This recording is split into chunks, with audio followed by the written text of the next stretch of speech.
Bonjour à tous, nous sommes de retour avec un nouveau podcast orienté vin. Impossible d'être à Bordeaux et ne pas parler de ce vignoble mondialement connu.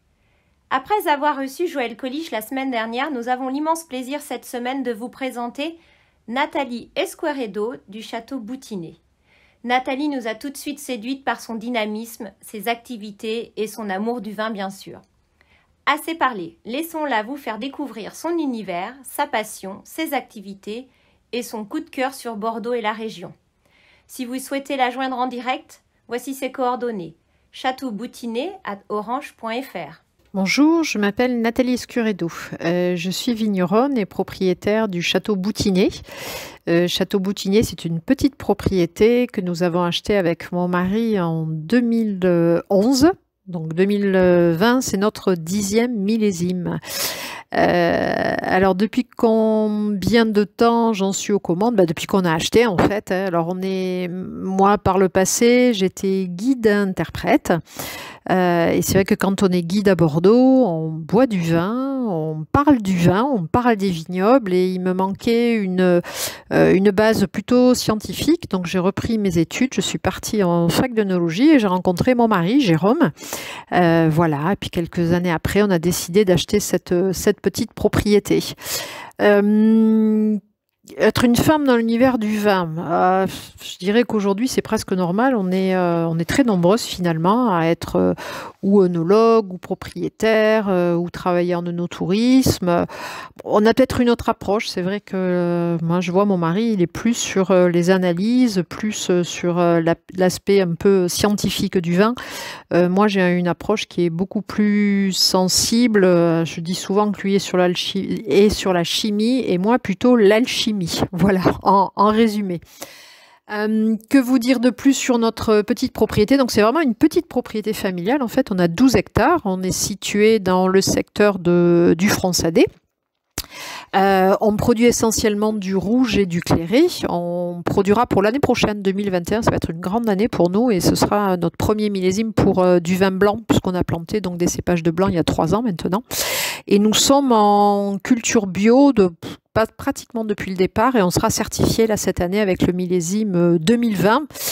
Pourquoi le bio? Parce qu'en fait, quand on a acheté, on a 4 enfants et donc on a décidé d'acheter pour vivre sur la propriété. Et c'était important pour nous de préserver déjà la nature, l'environnement, mais de nous protéger à nous aussi. C'est nous qui faisons les traitements et on a pris conscience qu'il était important aussi de préserver notre santé et puis au-delà, bien sûr, la santé du consommateur. Et c'est un choix qu'on assume complètement et on est même très très content d'avoir pris ce tournant-là, même si ça n'a pas toujours été facile.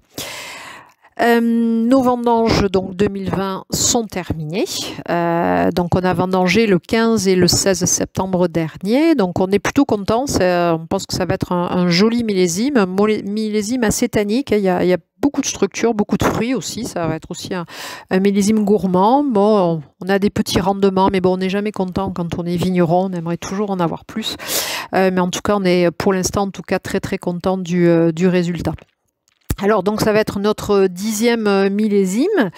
Le millésime que je préfère jusqu'à présent, c'est le 2012 et le 2015. Ouais, c'est vraiment mes deux coups de cœur. C'est des millésimes qui ont été à la fois croquants, gourmands, mais à la fois tanniques, belle structure. Donc c'est vraiment deux millésimes. Alors trop tôt pour parler du 19 parce qu'il est encore en cours d'élevage et puis 2020 on verra demain.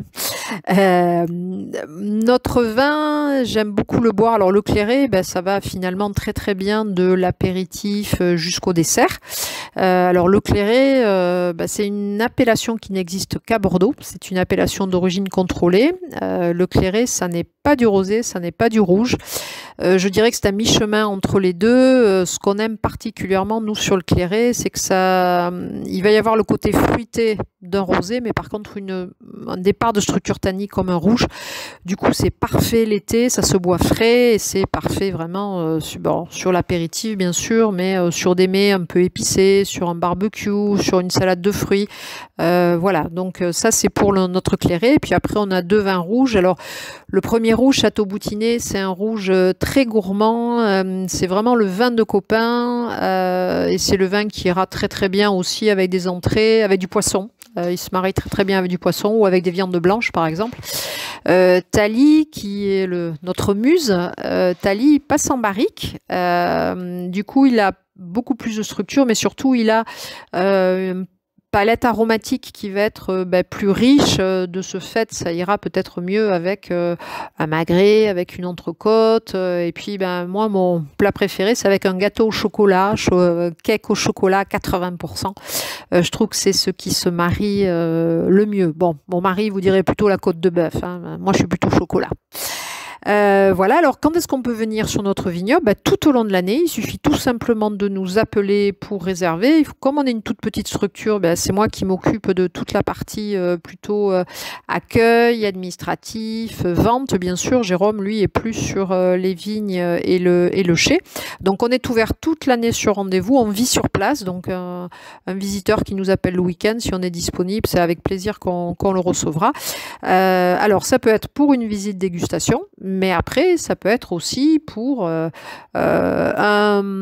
atelier autour de l'initiation à la dégustation, des randos tapas. Donc, rando tapas, ça veut dire des balades à pied dans les vignes, puis ensuite un accord mets et vins entre des petites choses à grignoter que nous avons cuisinées nous-mêmes et accompagnées évidemment de nos vins. L'idée, c'est d'être vraiment en accord. C'est vrai que les vins de Bordeaux, c'est des vins qui peuvent paraître un peu tanniques et c'est des vins qui sont agréables avec quelque chose à manger. Et puis on est dans le sud-ouest, donc la convivialité veut que quand on déguste, on mange quelque chose avec. Voilà.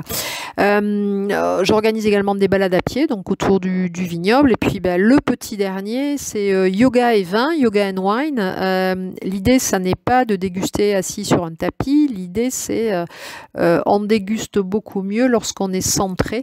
Lorsqu'on est dans le même moment présent et puis en pleine conscience de notre corps et surtout de nos sensations. Donc le yoga est une introduction formidable pour se centrer et ensuite, seulement après, on passe à la dégustation.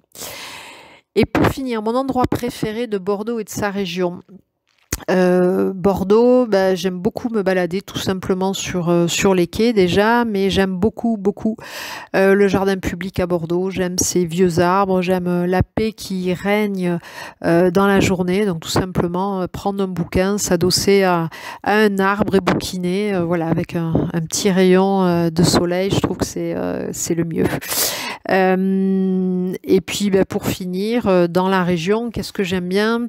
J'aime beaucoup l'estuaire de la Gironde. Je trouve que c'est très très beau, très varié. Suivant la lumière, on a des couleurs exceptionnelles. Et prendre un bateau depuis Bordeaux et découvrir finalement aussi bien le Médoc, la rive gauche, que la rive droite, les coteaux de la rive droite vers Bourg, Blaye. Je crois que je m'en lasserai pas. Un grand merci Nathalie pour votre participation. Retrouvez-nous la semaine prochaine pour un nouveau podcast avec le plus légendaire et insolite guide de la ville de Bordeaux, Bruno Beurrier. À vous les ondes. So Bordeaux, so wine, so chic, so in the know.